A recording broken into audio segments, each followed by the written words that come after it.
Hello everyone. तो आज की इस वीडियो में हम नया चैप्टर स्टार्ट करने वाले हैं, चैप्टर 6 जो होगा संबंध पर। संबंध हम डिस्कस करेंगे इस लेक्चर में। और इसमें जो चैप्टर 6 है, चैप्टर 6 में 4 पार्ट हैं: संबंध, arrest of warrant and declaration. इसमें आप सीआरपीसी का बैरक उठाकर देख सकते हैं। इसमें 4 पार्ट है: संबंध, अरेस्ट ऑफ पर्सन एंड जो थर्ड है, जो इसका थर्ड प्रोक्लेमेशन एंड अटैचमेंट। और जो फोर्थ है उसमें अदर रूल्स दिए हुए हैं जो रिगार्डिंग है, जो अपियर होना, जिसको अपियर कराना है, जिस पर्सन को अपियर होना है कोर्ट में, ठीक है, उससे अदर जो प्रोविजन है वो डी पार्ट में दिए हुए हैं चैप्टर 6 के। तो उसमें 4 पार्ट हैं। पहला है संबंध। सबसे पहला जो प्रोसीजर स्टार्ट होता है वो संबंध से स्टार्ट होता है। उसके बाद वारंट होते हैं, ठीक है। और वारंट होने के बाद उसका तीसरा प्रोसीजर होता है किस पर? अटैचमेंट पर और प्रोक्लेमेशन पर। तो चलिए अब हम आज इस वीडियो में डिस्कस करेंगे संबंध पर। संबंध कैसे सर्व किया जाता है और उसमें पुलिस ऑफिसर क्या ड्यूटी होती है कि वो संबंध सर्व करें, और कौन संबंध सर्व करा सकता है, किसके पास पावर होती है। तो चलिए शुरू करते हैं। स्टार्ट करने से पहले मैं आपको बता दूं, सबसे पहले आप अपने पास बैरक ले लीजिए, जिसमें आप साथ के साथ रीड करते रहिए और आपके सभी कॉन्सेप्ट क्लियर होंगे। जिसमें ए पार्ट है संबंध से रिलेटेड है। इसमें जो संबंध का प्रोसीजर है वो 61 से लेकर 69 तक है, ठीक है, 69 सेक्शन तक है। और इसमें हम पहले 61 से स्टार्ट करते हैं। सेक्शन 61 क्या बोलते हैं? फॉर्म ऑफ संबंध, मतलब कि क्या फॉर्म होता है संबंध का, ठीक है। इसमें पढ़ते हैं every summons issued by a court under this court shall be in writing, मतलब कि जो समन होता है वो इन राइटिंग होता है, ठीक है। और ये इन डुप्लीकेट, मतलब कि जो इसकी कॉपी होती है जो दी जाती है किसको? जिसको समन सर्व करना है, ठीक है। जो ओरिजिनल कॉपी है तो वो कोर्ट अपने पास रखती है। Send by the presiding officer of such court, जो प्रिजाइडिंग ऑफिसर होता है कोर्ट का, जो जज होता है उस कोर्ट के उसमें सिग्नेचर होते हैं, ठीक है। और by such officer is as the high court में, और वो हाई कोर्ट का ऑफिसर भी हो सकता है जो उसके ऊपर सिग्नेचर उस पर सिग्नेचर कर सकता है from time to time by rule direction, मतलब कि जो हाई कोर्ट है वो उसमें टाइम टू टाइम डायरेक्शन दे सकती है, ठीक है, इससे रिलेटेड, संबंध से रिलेटेड। और and shall bear the seal of the court, और उस पर कोर्ट की एक सील होती है संबंध पर, ठीक है, जिससे ये एक फॉर्म होता है जो संबंध को क्रिएट किया जाता है बाय द कोर्ट। सेक्शन 61 में सिर्फ यही था। आगे हम देखते हैं सेक्शन 62 में क्या है? समन हाउ सर्व्ड, मतलब कि समन को कैसे सर्व किया जाएगा, कि जिस पर्सन को हमको वो सेंड कराना है, किसको? जिसको कोर्ट में अपियर करवाना है, ठीक है। सेक्शन 62 का close first, every summons shall be served by a police officer or subject to such rules as the state government may make in this behalf by an officer of the court issuing it or other public servant। जो मतलब कि अब जो summon होते हैं, every shall be summon serve by the police officer, जो summon होते हैं वो by the police officer serve किए जाते हैं जो उस कोर्ट में अपॉइंट होते हैं, ठीक है, by the state government make in this behalf, उसके बिहाफ पर, by an officer of the court issuing it और अदर पब्लिक सर्वेंट, जो कोर्ट का ऑफिसर होता है वो सर्व कराएगा, या फिर एक पुलिस ऑफिसर भी समन को सर्व करा सकता है। जो सेकंड क्लोज है, सेकंड क्लोज में है the summon shall if practicable be served personally on the person summon by delivering और tending him one of the duplicate of the summons, मतलब कि जो समन की कॉपी होती है डुप्लीकेट, उसको सर्व कौन करा सकता है? पर्सनली भी करा सकता है पर्सन, ठीक है, किसी अगर जिसको समन भिजवाना है, जिसको अपेयर कराना है कोर्ट में, ठीक है, वो पर्सनली भी उसको भिजवा सकता है समन को। और जिसमें थर्ड है every person on form summon is so serve shall if so required by the serving officer send receipt therefor on the back of their other duplicate, मतलब कि जो समन सर्व करा रहा है ऑफिसर, ठीक है, जिसकी ड्यूटी है सर्व कराने की, उसकी ये भी ड्यूटी होती है कि वो जिसको सर्व कर रहा है समन, तो उसके जो डुप्लीकेट उसके पास एक कॉपी होती है समन की, उसके बैक में उनसे जिसको सर्व किया जा रहा है उसके सिग्नेचर होंगे, ठीक है, उस डुप्लीकेट समन के पीछे, ताकि उसके पास ये प्रूफ रहे कि वो कोर्ट में उसको सबमिट कराए, और उसके पास ये प्रूफ रहे कि उसने उसको ड्यूली सर्व कर दिया है समन को, ठीक है, जिस पर्सन को अपियर होना है कोर्ट में। सेक्शन 62 सिर्फ यही था, मतलब कि इसमें यही बताया गया है कि समन को कैसे सर्व किया जाएगा, ठीक है। अब हम देखते हैं सेक्शन 63। सेक्शन 63 में service of summons and corporate bodies and societies, इस मेन हेडिंग लाइन से आपको ये पता लग गया होगा जो समन्स है वो किसको भेजे जाएंगे, कोऑपरेटिव सोसाइटीज को, ठीक है, या फिर किसी कॉर्पोरेट को। तो चलिए इसमें देखते क्या है। Service of a summons on a corporation may be effected by serving it on the secretary, मतलब कि जो सर्विस है समन की वो किसी कॉर्पोरेशन के सेक्रेटरी को या फिर किसी लोकल मैनेजर को या प्रिंसिपल ऑफिसर को भी, जो कॉर्पोरेशन का प्रिंसिपल ऑफिसर है उसको सेंड किया जा सकता है समन, और by letter by send registered post, मतलब कि जो रजिस्टर्ड पोस्ट होती है उसके थ्रू उसको बाय लेटर सेंड किया जाएगा। एड्रेस टू द, किसके एड्रेस पर किया जा सकता है, कॉर्पोरेशन इंडिया के जो चीफ ऑफिसर होते हैं, ठीक है, उसको भी सेंड किया जा सकता है summon by registered post. In which case the service shall be deemed to have been affected when the letter would arrive in ordinary course of post. तो इसमें एक आएगा कि वो जब लेटर उसके पास अराइव हो जाएगा तो ये बाय पोस्ट, तो वो माना जाए कि उसके पास ड्यूली सर्व हो चुका है। एक्सप्लेनेशन दी हुई है।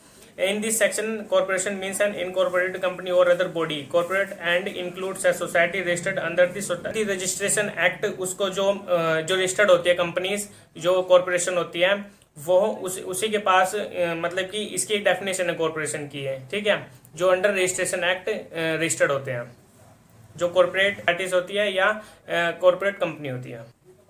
सेक्शन 64, सेक्शन 64 में क्या है, सेक्शन 64 में है service when person someone can not be found, मतलब कि जिस पर्सन को समन किया जा रहा है अगर वो नहीं मिलता है तो उस पर्सन, जो सर्विंग ऑफिसर होता है उसकी क्या ड्यूटी होती है, तो वो किसको देगा समन अगर वो नहीं मिलता है जिस पर्सन को समन देना था।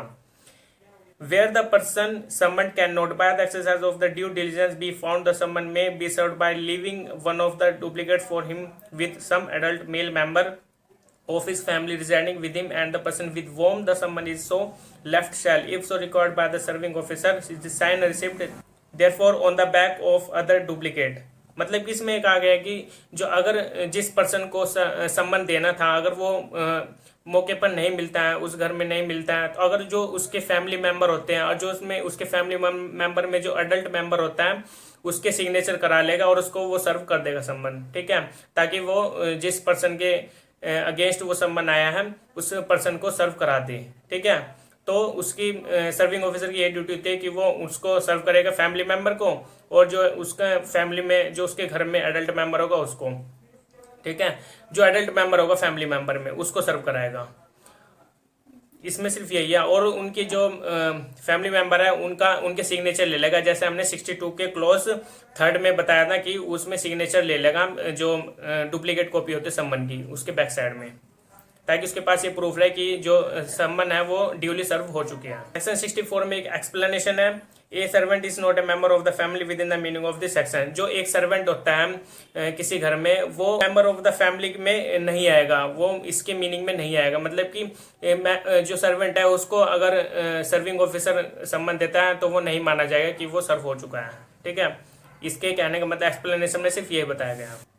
सेक्शन 65, सेक्शन 65 में क्या है, procedure when service can not be affected as before provided. इसमें सेक्शन 65 में ये बताया गया कि अगर सर्विंग ऑफिसर सम्मन सर्व कर रहा है, अगर उसने अपनी पूरी कोशिश की है सर्व कराने की, लेकिन वो उसने जो पर्सन है वो नहीं मिल रहा है, ठीक है, और जो उसका फैमिली मेंबर है वो भी नहीं मिलते हैं, तो वो क्या करेगा। इसमें ये देखते हैं, पढ़ते क्या इसमें, if service can not by the service of due diligence be affected as provided in section 62, section 63, section 64। जैसे हमने सेक्शन 62, सेक्शन 63, सेक्शन 64 में हमने पढ़ा है, उसी तरह से जो सर्विंग ऑफिसर है उसकी वो अपनी ड्यूटी परफॉर्म कर रहा है, ठीक है, इन सेक्शन के अकॉर्डिंग। लेकिन the serving officer shall affix one of the duplicates, लेकिन अगर वो नहीं मिलता है तो वो उसकी जो सम्मन की डुप्लीकेट कॉपी होती है तो वो कहाँ पर एफिक्स कर देगा, किसी कॉन्स्पिरेशन पार्ट ऑफ द हाउस के, ठीक है, या किसी home street in which the person सम्मन ऑर्डिनरी रिसाइड, जो ऑर्डिनरी रिसाइड रह रहा हो, जिसके खिलाफ जो सम्मन आए हैं, जो उस रेजिडेंस में किसी रेजिडेंस में रहा है तो उस रेजिडेंस में कहीं पर भी एफिक्स कर सकता है जो डुप्लीकेट कॉपी होती है सम्मन की। And thereupon the court, after making such inquiries as think fit, may either declare that the summons has been duly served or order fresh service in such manner as it considered proper। तो court यही मानेगी कि जो सम्मन है वो duly सर्व हो चुका है, और अगर कोर्ट को ये लगता है कि एक फ्रेश सम्मन भेजा जाए तो कोर्ट अपनी तरफ से उसको फ्रेश सम्मन दोबारा से कर सकती है, ठीक है। अगर कोर्ट सेटिस्फाइड नहीं है कि उसको एक बार और करना चाहिए तो वो उसको एक फ्रेश सम्मन दोबारा से कर सकती है। सेक्शन 65 में सिर्फ यही था। अब आते हैं सेक्शन 66 में, सर्विस ऑन गवर्नमेंट सर्वेंट। मतलब कि जो समन है वो किसको भिजवाना है, जो गवर्नमेंट सर्वेंट है, ठीक है, जो अंडर सेंटर और स्टेट गवर्नमेंट के अंडर वर्क कर रहा हो, ठीक है। क्लोज फर्स्ट क्या कहता है, where the person summon is in the active service of the government.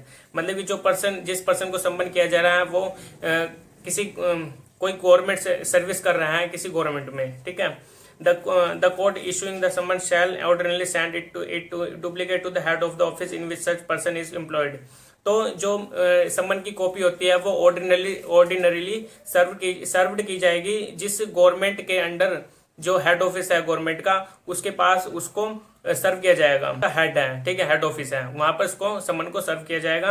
And such head shall thereupon cause the summon to be served in the manner provided by section 62।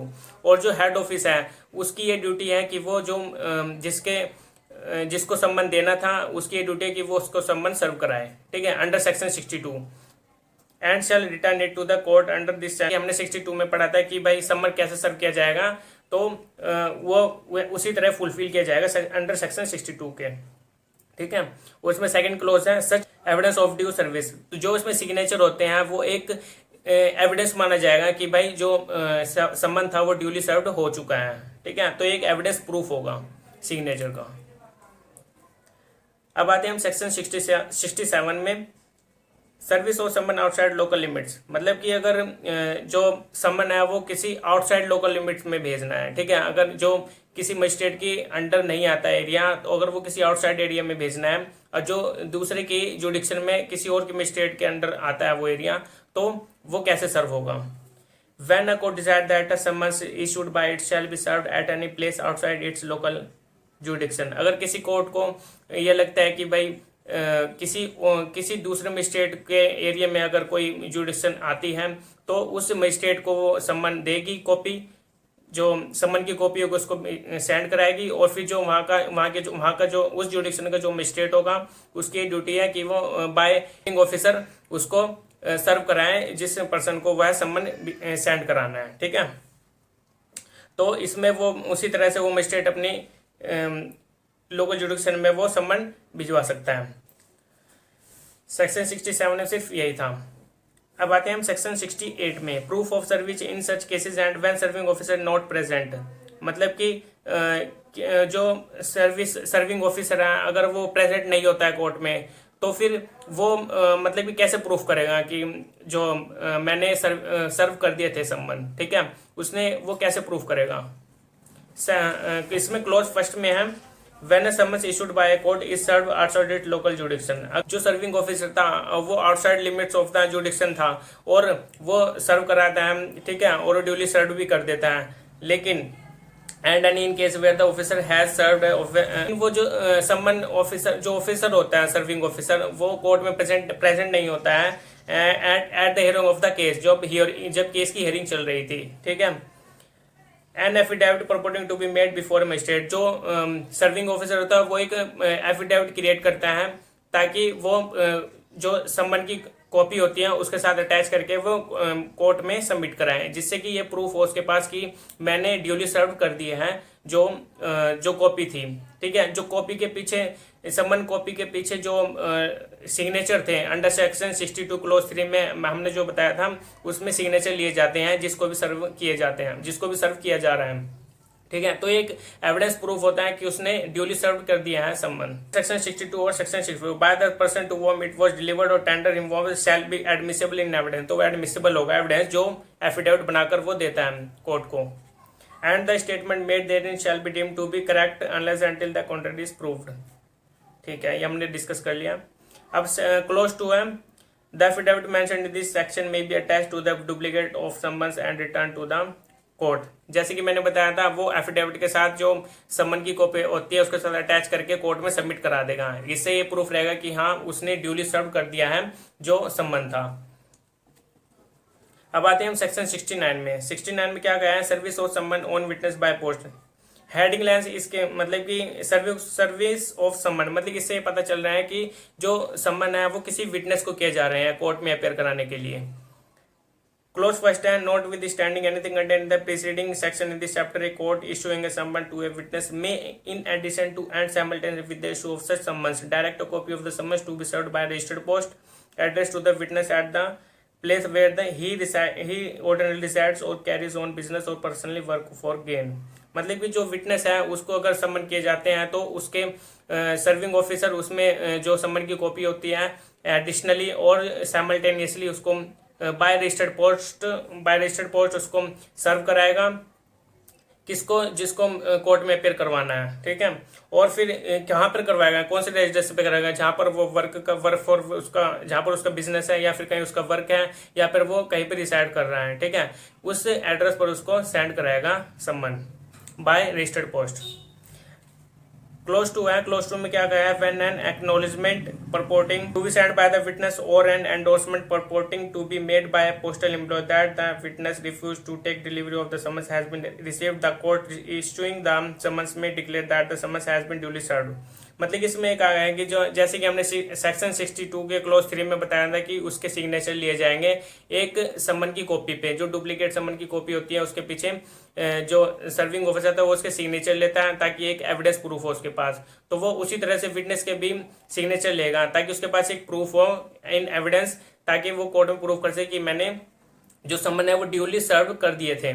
ठीक है, और अगर वो जो witness है वो सिग्नेचर करने से ना कर देता है, मतलब कि वो नहीं करता है, तो जो पोस्टल ऑफिसर होता है जो पोस्ट कर रहा है बाय रजिस्टर्ड समन को, ठीक है, तो वो एक एंडोस्ड वो खुद ही एक पीछे लिख देता है कि जो पर्सन है ये सिग्नेचर नहीं कर रहा है और मैंने इस समन को ड्यूली सर्व कर दिया है। ठीक है, तो ये भी एक एविडेंस प्रूफ होगा।